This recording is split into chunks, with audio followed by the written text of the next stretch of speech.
My name is Malia Emberson-Lafoa'i. I'm 25 and my mum died of ovarian cancer in 2019.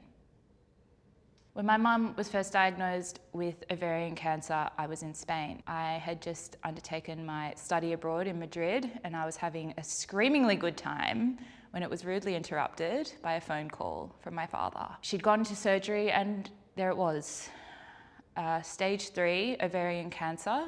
I flew back to Sydney and that was the start of 4 horrendous years. My mum's initial reaction to getting ovarian cancer was anger. She realised that this was a death sentence and it didn't have to be. Where that really broke my mum's heart was when she thought about my kids and not being able to be a grandmother.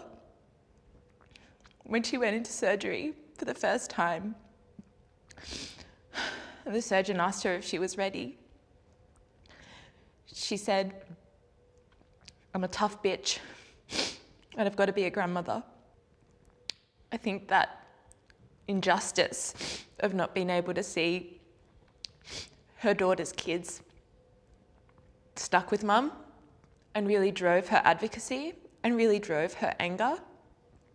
I think that's probably one of the things that kept her going, and I think it's what keeps a lot of women going, because they want to see out their lives that they've worked quite hard for, and it's a devastating thing to want to see your future and your kids' future and know that there's no solution, and know that the only option you have is a 50-year-old chemotherapy and then experimental treatments that will break your heart again and again like it did for my mum.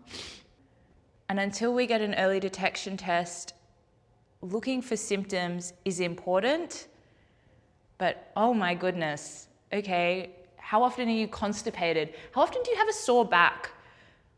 Yeah, like pretty often, and that's what we're dealing with here. Talking about ovaries and advocating for ovarian cancer is important because it is a death sentence and it does not have to be. And my mother died and she didn't have to. And that's an injustice that I have to live with for the rest of my life. Prostate cancer has had such big jumps forward, and I think a lot of that is to do with people knowing what a prostate is. There are grandpas and husbands and kids that would have died decades ago and they're not anymore. And don't we deserve to honour our mothers and grandmothers in the same way? I think we do. And the only way that we can do that is by advocating, because money begets research and research begets life. It's personal for me because my mum was bloody noisy and I'm pretty noisy too. And I advocate because she couldn't and a lot of other women can't.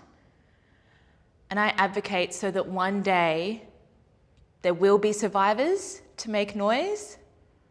But until then, I'm going to keep doing this.